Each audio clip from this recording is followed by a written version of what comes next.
So I'm going to give Evert a brief introduction, and then we're going to get started, right, Evert? I don't want to take up too much more time because we're already a couple minutes. No, that's perfect. So yeah, thank you for having me. It's always a pleasure to be in the company of fellow HR practitioners, especially now during the pandemic, where the social interaction is very limited.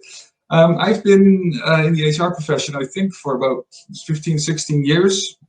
Half of that, about 8 to 9 years, as a self-employed, independent contractor, outsourced HR department. And so, and it took me 2 or 3 years to actually get used to working on my own. Like I always considered myself fairly independent and self-sufficient, but I really had to get used to not being part of something bigger. Not being around people, missing the water cooler talk, but it turns out, in retrospect, from the events that unfolded a year ago, that I was a bit ahead of the curve. So, yeah, but thank you. Please fire away. Yeah, for sure. Maybe we can talk a little bit about XNL too, just sure. In terms of the organization that you've developed, just so everyone has a little bit of an idea of what you do at XNL. Sure. I'm the principal HR advisor, and basically I'm serving as an outsourced HR department for typically small to mid-size organizations across sectors, across industries. The smallest client that I have is a funeral home, and the largest client that I have is York Region. So it's basically anything in between. Every organization has HR needs, and I'm pretty much on call, and that's a business model that seems to work for me and the clients. Perfect. That's great. You have such a vast background, and we've been on a panel previous to this. So, we really connected, and a lot of the information you gave was amazing. So looking forward to today. So let's dive in. So before March of 2020, what would a typical recruitment process look like when you're working with your clients? Yeah, always starting with if there is a recruitment need in an organization, a job needs to be filled or be filled. The typical start is a job description. Like, what is this job supposed to do? How is this function connected to other positions and departments in the organization? And what difference is the new incumbent expected to make? As soon as the hiring manager or the line manager is okay with the content of the job description, then the next step would be a job posting, which goes on job boards, so of course on the company website. Then screening, phone screening, live interviews. Sometimes a second round, sometimes a third round. It may involve like a presentation by the 2 or 3 finalists, and then a job offer, and that typically includes some clause that it's depending on contingent upon positive information from references, and sometimes a background check. And then the candidate would be the winning candidate would be hired, and then at that point it becomes a religious matter. All you can do is pray that you've made the right decision. You can do all the due diligence that you want, but you'll only know for sure once people are actually in the job. And typically it works out well, and sometimes it doesn't, and then the cycle restarts. For sure. So I'm sure that's very similar to a lot of people's recruitment process, prior to March 2020. So I'm sure all of our attendees are kind of shaking their head like, yeah, that's our current process too.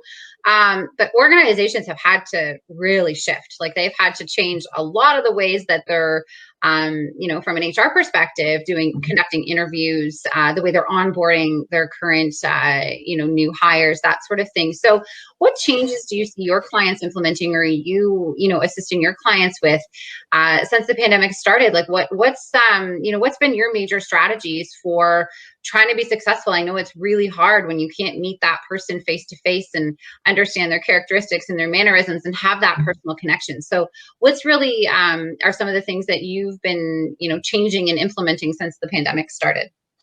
Well, like you said, I thought a year ago that it would be a major drawback to not physically meet with people, either on site or at at a temporary office, or even a retail establishment. I've done quite a few interviews at Starbucks, as you can imagine.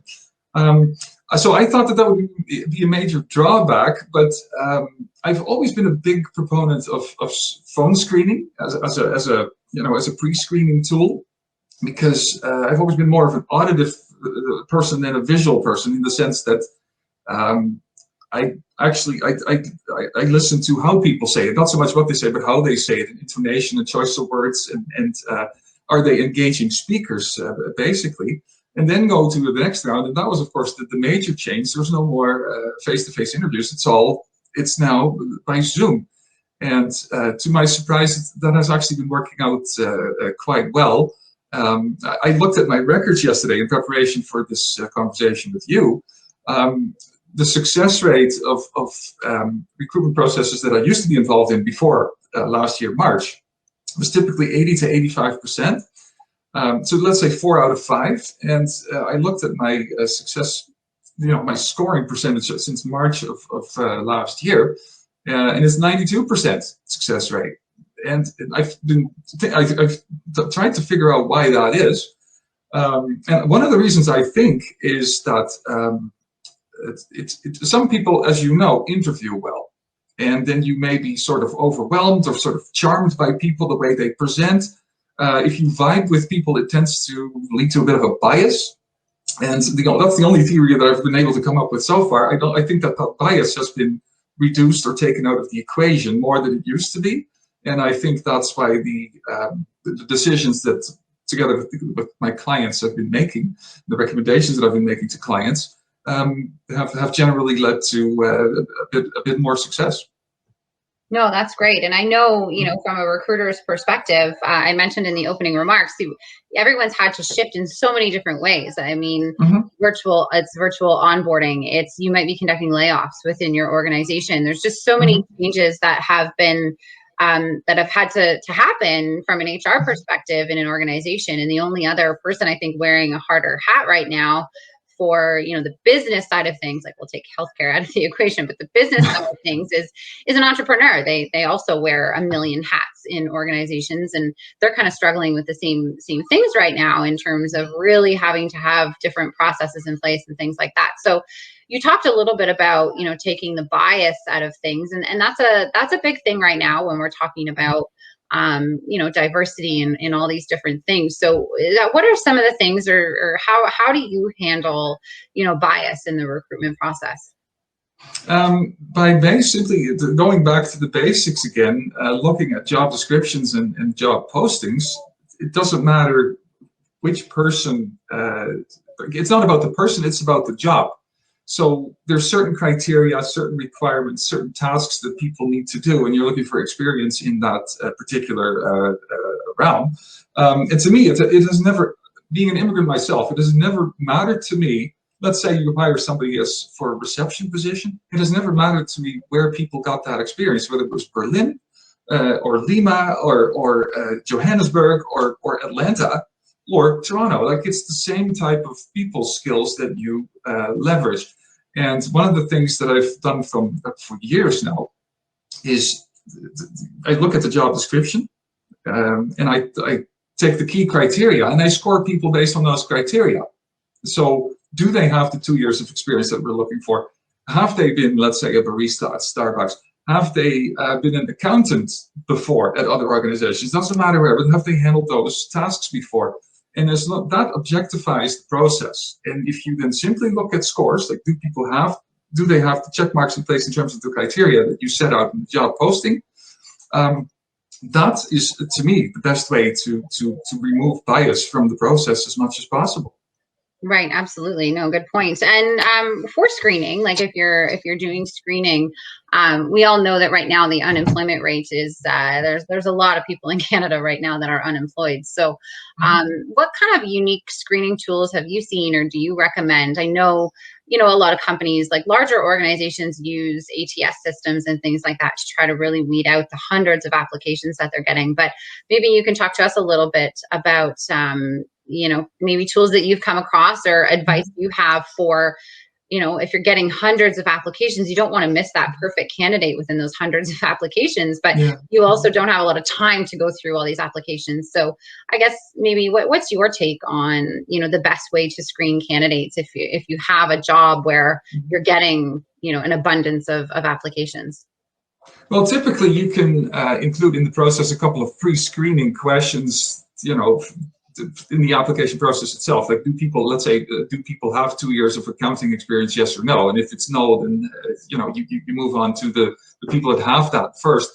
I am also not a huge fan of automated systems, because automated systems, AI, it tends to be as good as the people running it. So if people, being people, have biases, whether they're aware of them or not, they take those biases to these screening processes. The only project that I've run so far that I've really relied on it was when I did the recruitment for the CNE, and I think that was about 7 years ago, because at that point there were 17,000 applicants, and then you have to. There is no way that you can physically look at 17,000 applications.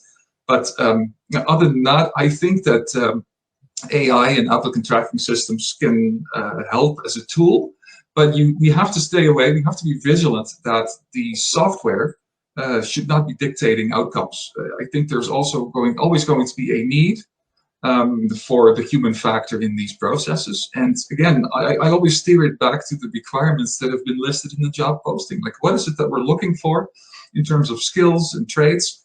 And once I physically look at resumes, and I look at a lot of them, the things that I typically look for, it doesn't matter what job it is, but have people qualified for grants and scholarships? Have they been the employee of the month? Have they been promoted in certain jobs? Did they qualify for awards? Like, did they win trips for their sales efforts?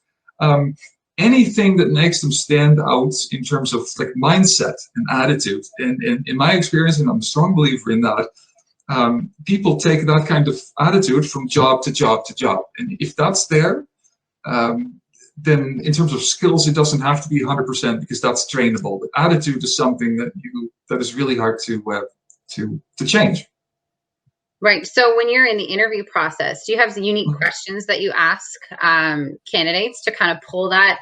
What sort of attitude or what sort of work ethic do they have? Yeah, How do you pull? Do you have any unique or ideas for us, for the people that are watching, for interesting questions we can ask to really pull that information out of people? Sure. Yeah, I'm smiling because but one of the questions that I'll share a great one with you and the audience. One of the questions I always ask, which is predictable, but I think it's a mandatory question for every applicant. What prompted you to apply? Like, what made you saw the posting? What made you apply? And I can't tell you over the years how many people have said, well, which job was this again? Or, oh, I was just scrolling. And it comes across your desk as an HR practitioner. If people cannot explain why they applied, then I typically don't move beyond that first question, because I want to gauge people's motivation. Like, are they passionate about the job? And what I hear a lot from the flip side of this, people say, yeah, I was on Indeed or on other job sites, LinkedIn, Workopolis, and I saw a lot of postings, but this one spoke to me. I have heard that many, many times. Anyway, the tip that I'll gladly share with you in the audience, one of the questions I always ask during phone screens is, I'll ask the candidate, like, you've had coaching sessions and performance reviews over the years in current and previous jobs. What have people said about you? What the people that you worked for, the people that you worked with, what have they said about you and your work? What kind of feedback have you received over the years? And the beauty of that question is that it's valid, it's a legitimate question, and it's also really hard to make it up. Like, because you have to basically, it prompts the candidate to step into somebody else's shoes. Like, what has my boss said about me? And that is really hard to make up on the spot. So I think I always enjoy asking that question, because it gets you real, valid information that is useful for the job that you're recruiting for. Absolutely. And how do you feel about asking people personal questions? So, like, what motivates you outside of the workplace? Like, do you think that's important during the interview process to pull that kind of information to see what their hobbies are or their ambitions, or, how they answer those types of questions? Or do you tend to just to keep it more work related? Yeah, I always try to stay away from that, simply because I don't want to stumble into the prohibited grounds. Like, if you were to ask people, like, how do you spend your spare time?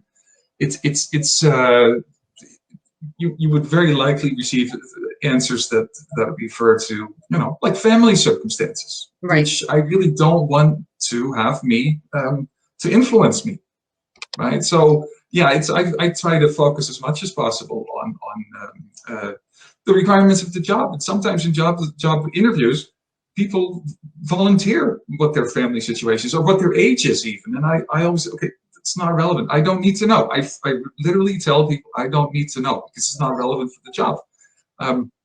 And I steer it right back to the job requirements and the key aspects of the job, and how they uh, aim to be successful in it, and of course also what my client, the company, can do to facilitate that. Right. No, that's a very good answer. That's for sure. So we only have a few more minutes. It's crazy how fast the time goes by.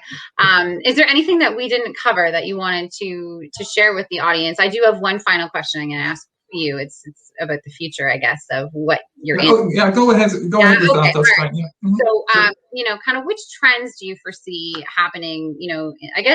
I guess we're going to talk months, because I think to plan for a year from now is absolutely impossible. I can barely even plan for what's going to happen next week. So, this is kind of a tough question for you, but you work with a lot of different organizations in the GTA. You handle a lot of their HR processes.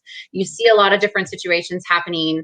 Like you mentioned at the beginning, large scale companies, small scale companies you work for. So what are some trends that you might be seeing in the next coming months? Maybe this is an impossible question for you to ask, just given the economic conditions, but any advice you have, for what people can be doing kind of in terms of the near future? Yeah, that is definitely an interesting question, and I completely agree with you that it's nobody can look farther ahead than a couple of weeks, sometimes days, in the circumstances that we're currently in, because everything is changing. But in terms of what I really appreciate is, I think that the 9-to-5 job is off the table. Even the last holdouts among managers whose attitude was like, I want to see you sit at your desk from 9 to 5 Monday to Friday, otherwise you will not be productive, have been proven wrong. And I'm really happy about that, because we are all adults and we can work without supervision. The only drawback, of course, that you have is some people want to be in an office and some people need the interaction, and I'm certainly one of them. But it doesn't have to be constant. If it's 1 or 2 days a week at the office, and let's say the other 2 or 3, sometimes 4, remotely. I've heard from many people. I've done some surveying, formal and informal. A lot of people said, I'm more productive now because I don't get interrupted. There's no stop and chats. So in terms of the interaction and the social part and the culture, yeah, it's not as great as it would be, but we get the projects done. So that is a trend it's not even a trend, it's here to stay. Like the 9-to-5 job is gone for most people. And also I'm happy to see that I've had a huge problem with cubicle farms, like people being shoehorned into very small spaces, and it always affected my productivity. And now for basic health and safety reasons, I don't think that we will see that anymore. So whatever work can be done remotely, that's here to stay. And I think that the impact of that will be that, well, first of all, people are more productive. I guess that a lot of people will be happier not to be forced to commute. I have a couple of neighbors. As you may know, I'm in Newmarket. I have a couple of neighbors who work at Sick Kids. Well, their commute is like 15 hours a week. So that must be a huge relief for a lot of people. And even if it's less than that, it still saves you 6 to 8 hours, sometimes 10 per week. And that can be spent on, work-life balance, family time. In my case, laundry and dishes. Absolutely, yeah, absolutely. And of course, people can catch up on sleep. Like we've been hearing from a lot of people over the past several years. They're always exhausted and at the end of the rope, and the office is nuts and whatever. Well, finally, you get to sleep in.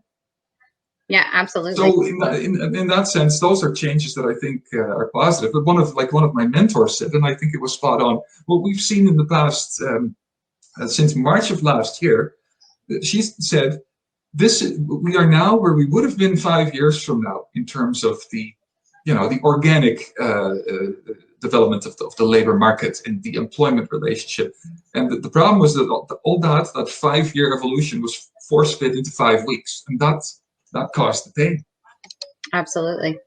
Absolutely. It's that's why I say HR is a tough situation to be in right now, because you've had to warp speed your strategies and all the things that you were planning for 2-3 years down the road for your companies, and had to implement them kind of today. You've really had to pivot, and it's amazing at the work. And you look at these organizations and that have hundreds of thousands of employees in some cases, and the work that's being done to make sure all their employees are safe and their mental health is in check, and what you're saying in terms of, are they happy? Are they okay? Do they need that social aspect of the office? And how do we make that happen virtually when we can't see each other? So yeah, just a lot of things, happening in the HR world. So maybe you could include how someone could reach out to you if they want to, have the connection or they want to chat. Maybe you could put that in the chat, Evert, just so they have your. Yeah, absolutely. Yeah, absolutely.